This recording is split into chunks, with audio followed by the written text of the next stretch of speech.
Za tiste, ki ne vedo, sredi največjih in najbolj suhih puščav na svetu obstajajo kraji, kjer se zdi, da je življenje resnično nemogoče. Videti je mogoče samo pesek, doživiš tudi izjemno vročino, skoraj da ni dežja tukaj. A presenetljivo je, da se sredi nekaterih puščav pojavljajo voda, drevesa in majhne človeške skupnosti.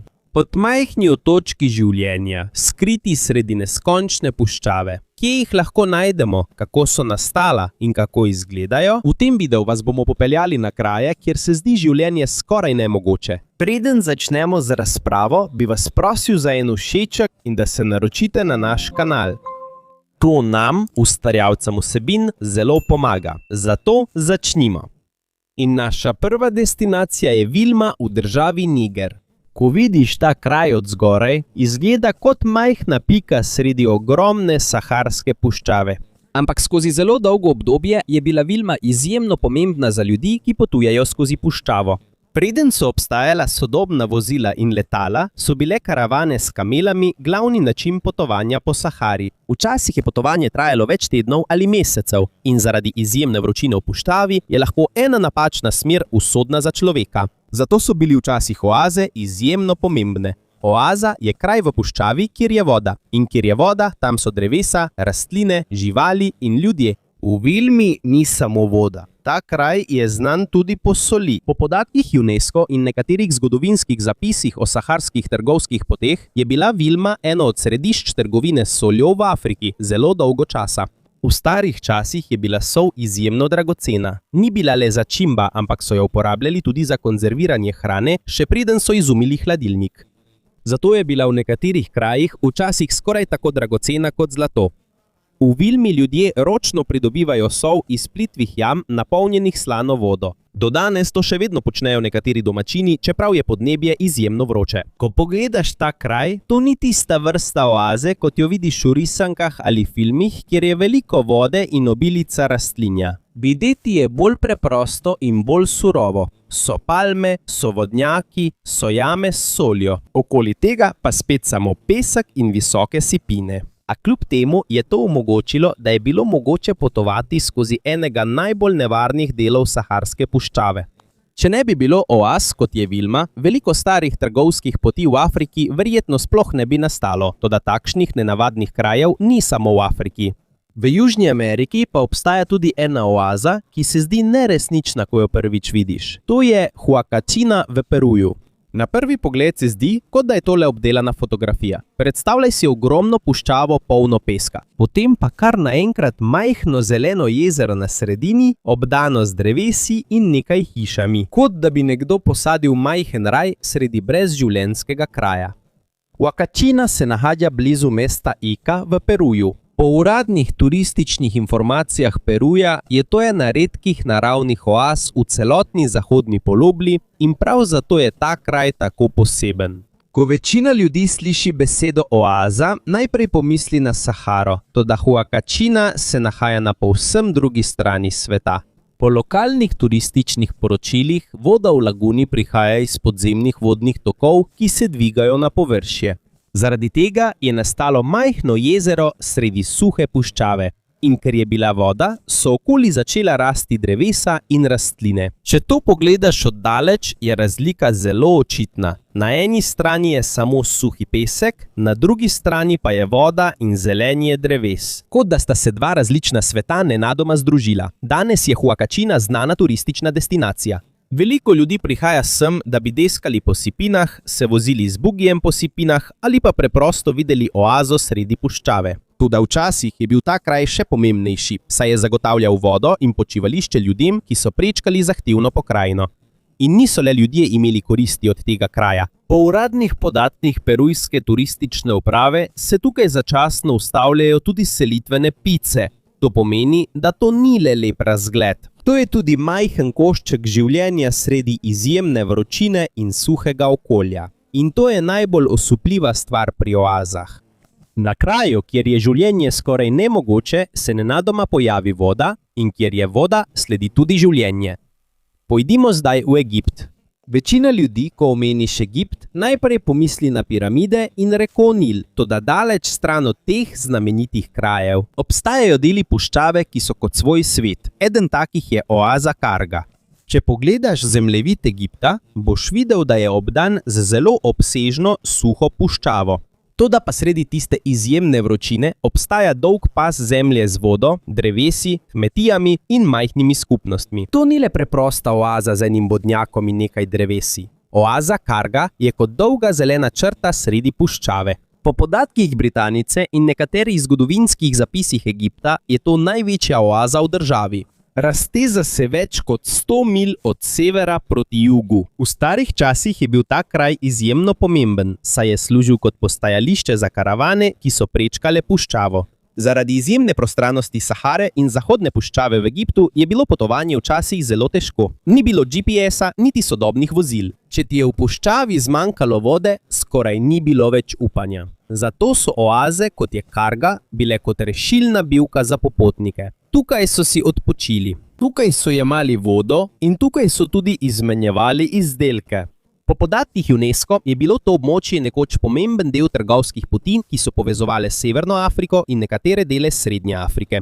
Z drugimi besedami, to je bilo trgovska pot zelo dolgo časa. Toda tukaj ni ostala le trgovina. Kraj je poln zgodovine.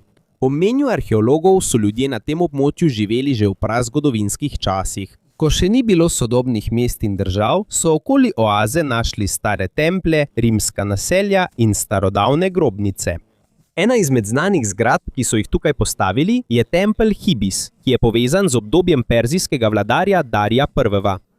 To samo dokazuje, da je bil ta kraj, čeprav je sredi puščave, še vedno pomemben za različne starodavne imperije. In obstaja še ena presenetljiva podrobnost o Kargi. Po nekaterih znanstvenih študijah in poročilih UNESCO je mogoče, da je bilo to območje v zelo daljni preteklosti bolj vlažno in bolj zeleno kot danes. Obstajajo dokazi, ki pravijo, da so nekoč v zahodni puščavi Egipta obstajala velika jezera.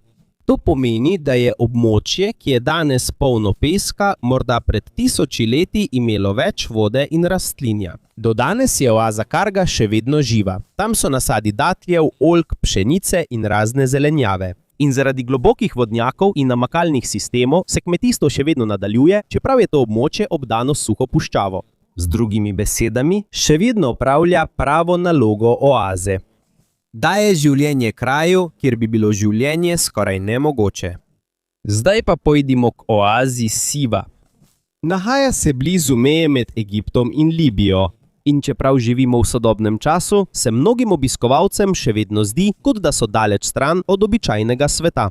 Sredi prostrane puščave se nenadoma pojavijo datljeve palme, izviri, slana jezera in majhne skupnosti ljudi, kot da je v središču peska skrit svet. Po podatkih Britanice je v Sivi približno 200 naravnih izvirov. Zaradi tega je bilo mogoče kmetovanje in življenje na tem območju, čeprav ga obdaja izjemna vročina in suha zemlja. Siva je zelo znana po svojih datlih in oljkah. Do danes sta pridelava oljčnega olja in datljev še vedno pomemben del tamkajšnjega gospodarstva.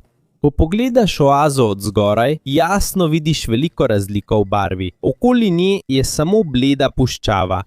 Toda na sredini vidiš zelen del, poln rastlin in vode. Toda razlog, zakaj je bila Siva včasih tako zelo znana, ni bil le zaradi hrane ali vode. V starih časih je bila tudi pomembno versko središče. Tukaj je bil nekoč znamenito Amonovo preročišče. V času antičnega sveta je veliko ljudi verjelo, da je ta tempelj povezan z bogovi. Po zgodovinskih zapisih je ta kraj obiskal tudi Aleksander Veliki, potem ko je osvojil Egipt. In to je razlog, zakaj je Siva postala znana v zgodovini. Predstavljaj si to, oaza sredi ogromne puščave, a vendar jo je obiskal eden najbolj znanih voditeljev v starodavni zgodovini. Poleg žive zgodovine pa je posebna tudi kultura Sive. Do danes tam še vedno obstajajo skupnosti, ki uporabljajo berberski jezik in imajo svoje lastne tradicije. Na tem območju lahko vidimo tudi stare hiše iz blatnih opek in stare naselbine, ki so bile zgrajene na višjih predelih zemlje, da bi jih lažje branili pred nevarnostjo. V starih časih je bila varnost v oazah zelo pomembna. Če imaš vodo v puščavi, bo zagotovo nekdo drug želel priti do nje. Zato je bilo veliko oaz včasih kot naravne trdnjave. In to je posebnost Sive. To ni le preprosta postaja sredi puščave. To je kot celoten mali svet, ki je živel ločeno od okolice, polne vročine, soli in peska. Pojdimo zdaj na drugo mesto. V nekaterih delih saharske puščave so tudi kraji, ki od zgoraj izgledajo skoraj neresnično. Sredi skoraj neskončnega peska se nenadoma pojavi zelen del zemlje, poln nasadov in človeških skupnosti. Eden najbolj nenavadnih primerov tega je Al-Kufra v Libiji. Ko si v letalu ali pogledaš satelitske slike območja, takoj opaziš njegov nenavaden videz. Okoli je samo prašna puščava. Toda na sredini so zeleni krogi, kot da bi nekdo posadil orjaške rastline v pesek. In razlog za to je voda. Zelo globoka voda, ki je skrita pod puščavo. Al-Kufra se nahaja v jugovzhodnem delu Libije, znotraj libijske puščave, enega najbolj vročih in najbolj suhih krajev na svetu. Po podatkih Britanice in nekaterih geografskih zapisih je to velik oazni sistem z mesti, nasadi in palmovimi gaji, ki ležijo tesno skupaj znotraj obsežne depresije v puščavi. V preteklosti je bil Al-Kufra pomemben, saj je bil ena od postaj na karavanskih poteh čez Saharo. Preprosto povedano, to je eno redkih krajev, kjer so lahko ljudje, ki so prečkali izjemno temno in nevarno puščavo, dobili vodo in si odpočili. In v Sahari, če imaš nadzor nad vodo, imaš tudi nadzor nad trgovino in gibanjem ljudi. Zato je bil Al-Kufra dolgo časa pomemben kraj. Ni postal znan, ker bi bil lep ali lahko dostopen kraj. Postal je pomemben, ker je eno redkih krajev, kjer lahko ljudje preživijo sredi izjemne vročine. Ker pa je bil kraj pomemben, je postal tudi središče bojev in nadzora v preteklosti. Po zgodovinskih zapisih je bil to baza gibanja Sanusi v poznem 19. stoletju. To je bilo versko in politično gibanje v severni Afriki. Ko so Italijani zasedli Libijo, je kraj postal tudi tarča vojaških operacij. To samo kaže, kako pomembna je bila ta oaza v preteklosti. Na zemljevidu namreč izgleda zelo majhna. V resničnem življenju pa je to strateška točka sredi puščave. Danes Al-Kufra izgleda drugače kot nekoč. Včasih si tukaj videl le vodnjake, karavane kamel in palme. Danes pa imajo sodobne namakalne sisteme, ki uporabljajo podtalnico. Po nekaterih satelitskih posnetkih Evropske vesoljske agencije lahko iz zraka vidiš velike krožne nasade sredi puščave. Ti krogi nastajajo zaradi mehaniziranih namakalnih sistemov, ki se vrtijo med zalivanjem posevkov. Zato od zgoraj izgleda, kot da je to res inženirski boj proti puščavi. Kot da na silo spreminjajo območje, ki bi moralo biti samo pesek, v zeleno pokrajino. In to je najbolj nenavadna stvar pri Al-Kufri. To ni le oaza z majhnim jezerom, ampak je kot trajen košček življenja, zgrajen na kraju, kjer skoraj nič ne bi smelo preživeti. Vendar niso vse oaze v Sahari naravni puščavi, nekatere so skrite tudi med gorami. Ena od teh je Timija v državi Niger. Timija je videti drugače kot običajna podoba oaze, ki jo pogosto vidimo v filmih. Okoli nje ni ogromnega morja peska, namesto tega jo najdemo znotraj gorovja na severu Nigra. Po podatkih UNESCO je to območje kot majhen žep življenja skrit v puščavi Sahara. In prav to je razlog, zakaj je Timija posebna. Namesto ravne puščave jo obdajajo skale, gore, kanjoni in globoke doline. Sredi trdih in suhih skal se nenadoma pojavijo drevesa, nasadi in majhni vrtovi, kot da obstaja skrivna dolina sredi Sahare. Po podatkih UNESCO-ja in nekaterih okoljskih študij, gorska pokrajina pomaga zbirati in prenašati vodo v nekatere dele območja. Zaradi tega je mogoče, da rastline rastejo, čeprav je okolica zelo suha. V Timiji so nasadi datljev, agrumov, fig in drugih pridelkov. Po nekaterih evidencah o upravljanju zemljišč so na tem območju že več kot 100 let majhni namakani vrtovi. V starih časih so ljudje tukaj uporabljali le plitke vodnjake in preproste načine pridobivanja vode s pomočjo živali. V sodobnem času pa v nekaterih delih oaze uporabljajo tudi motorna kolesa in motorne črpalke. In čeprav je to sredi ene najtoplejših regij v Afriki, kmetovanje še vedno poteka. To je razlog, zakaj je Timija posebna. To ni preprosta oaza, ki je zgolj preživela v puščavi. To je resnično živa pokrajina. Ljudje tukaj sadijo, imajo vrtove, sadna drevesa in skupnost, ki se je naučila preživeti na kraju, ki je za večino skoraj nemogoč. Intimija samo dokazuje, da Sahara ni zgolj prostranstvo neskončnih peščenih sipin. Ima tudi dele z gorami, dolinami in skritimi kraji, kjer se življenje tiho nadaljuje, čeprav je vse okoli vročina in suha zemlja. In če ti je bilo tam že všeč, te bo tukaj še bolj navdušilo. To je jezero polmeseca na Kitajskem. Na prvi pogled se zdi, kot da je nekdo preprosto spustil majhno jezero sredi ogromne puščave. Nahaja se blizu mesta Dunhuang v provinci Gansu na Kitajskem. In najbolj nenavadno pri tem jezeru je, da ga obdajajo visoke peščene sipine, ki se zdijo, kot da bi vsak trenutek lahko pogoltnila jezero. A kljub temu voda tam ostaja že zelo dolgo časa. Ko pogledaš jezero pol meseca z višine, takoj opaziš, zakaj je postalo tako znano. Njegova oblika je dolga in ukrivljena kot ležeča luna sredi puščave.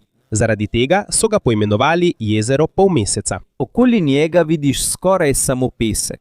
Ni nobenega postopnega prehoda iz puščave v gozd. Kar naenkrat je voda sredi vročine in prahu in prav to je razlog, zakaj se ti ob prvem pogledu zdi, kot da ni resnično. A vendar ni samo lepota razlog, zakaj je ta kraj postal pomemben.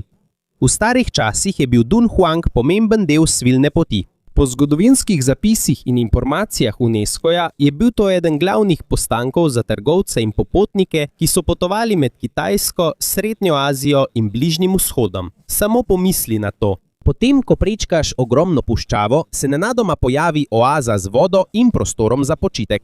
Zato je bil za številne popotnike v preteklosti jezero polmeseca in celotno območje oaze v Dunhuangu izjemno pomemben. Ni bil le lep razgled, bil je del preživetja.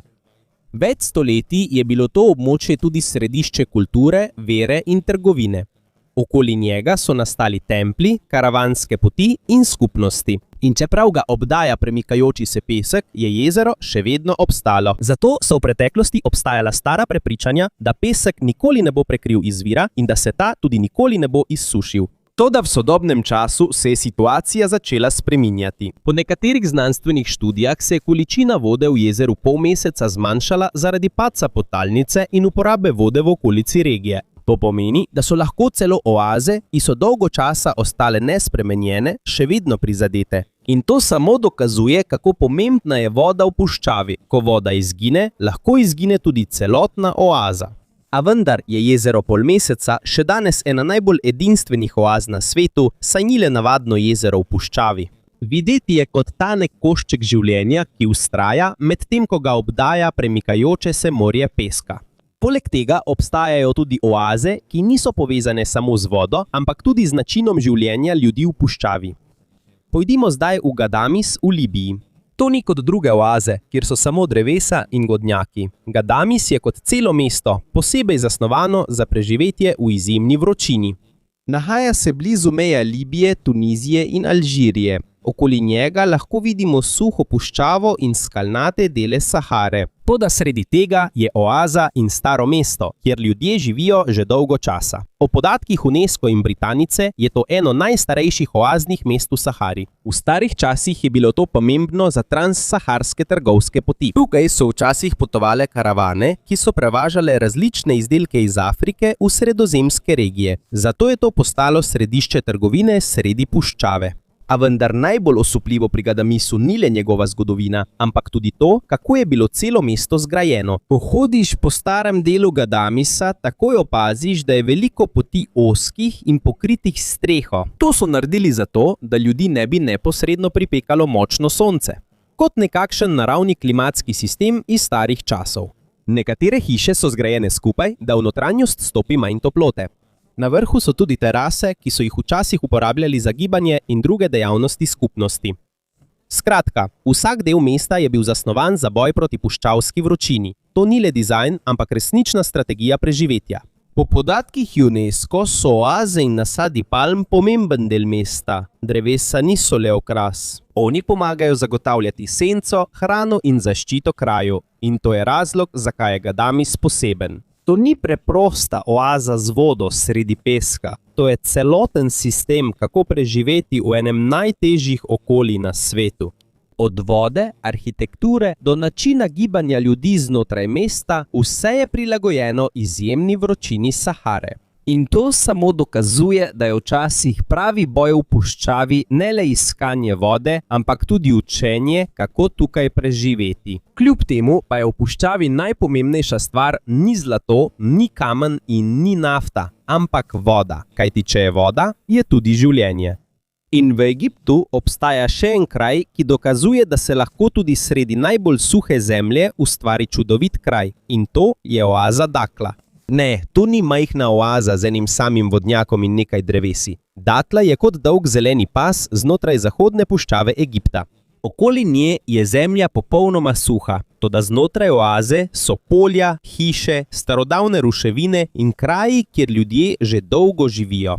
Po arheoloških raziskavah je Dakla ena največjih oaz zahodno od doline Nila. In razlog, zakaj je ta kraj preživel, je voda, ki je skrita pod zemljo. To ni voda iz velike reke, prav tako ni deževnica. Temu pravimo fosilna podtalnica. To pomeni, da je to zelo stara voda, ki se je nabrala pod zemljo, ko je bilo podnebje Sahare še bolj vlažno. Preprosto povedano, kot da je pod puščavo velik skriti rezervoar vode. In zaradi vodnjakov in vrtanja so ljudje to vodo lahko uporabili za preživetje, kmetovanje in gradnjo skupnosti. A najbolj osupljivo pri Dakli ni samo njena voda, ampak tudi njena izjemno dolga zgodovina. Po podatkih projekta Oaza Dakla je bilo na tem območju najdenih več 100 starodavnih najdišč. Obstajajo dokazi o starih naseljih, skalni umetnosti, templih, hišah in krajih, ki so jih ljudje uporabljali v različnih obdobjih. To pomeni, da to ni bilo zgolj počivališče v puščavi. Dolgo obdobje je bilo to dom številnih generacij. Pravijo, da je bilo to območje nekoč bolj vlažno. Po nekaterih raziskavah je bil del Dakle pred 1000 leti prekrit z velikim jezerom. Zato, čeprav je danes to območje puščava, je bilo nekoč videti povsem drugače. Več vode, več rastlin in več živali je lahko tam živelo. Sčasoma se je podnebje spremenilo in Sahara se je izsušila. Nekateri ljudje so se preselili v ugodnejše kraje, kot je dolina Nila. Toda Dakla ni popolnoma izginila. Oaza je ostala, ker je pod zemljo še vedno voda.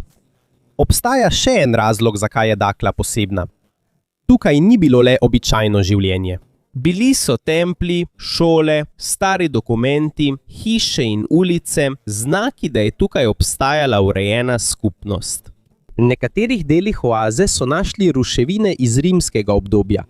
Stara naselja kažejo, da je bilo to območje nekoč pomembno regionalno središče. Zato je napačno misliti, da je oaza preprosto kraj, kjer se lahko napijemo vode. V Dakli je oaza postala kraj izobraževanja, vere, trgovine in vsakdanjega življenja, kot majhna civilizacija sredi puščave. In to je razlog, zakaj je Dakla visoko na tem seznamu, ker prikazuje celotno idejo oaze na največji možni način. To ni samo voda, to niso samo drevesa, to niso samo nasadi, to je dolga zgodba o človeku, podnebju in preživetju. Če je Dakla kot dolg svet življenja v puščavi, je naslednje mesto kot kraj z drugega planeta. To je Wau Anamus v Libiji. Ko to vidiš na satelitski sliki, ne bi takoj pomislil, da je to oaza. Bolj kot oaza je videti kot velika črna pega sredi blede saharske puščave, razlog za to pa je vulkan. Wau Anamus je vulkanska kaldera v Sahari. Kaldera je velika jama ali depresija, ki je nastala zaradi vulkanske aktivnosti.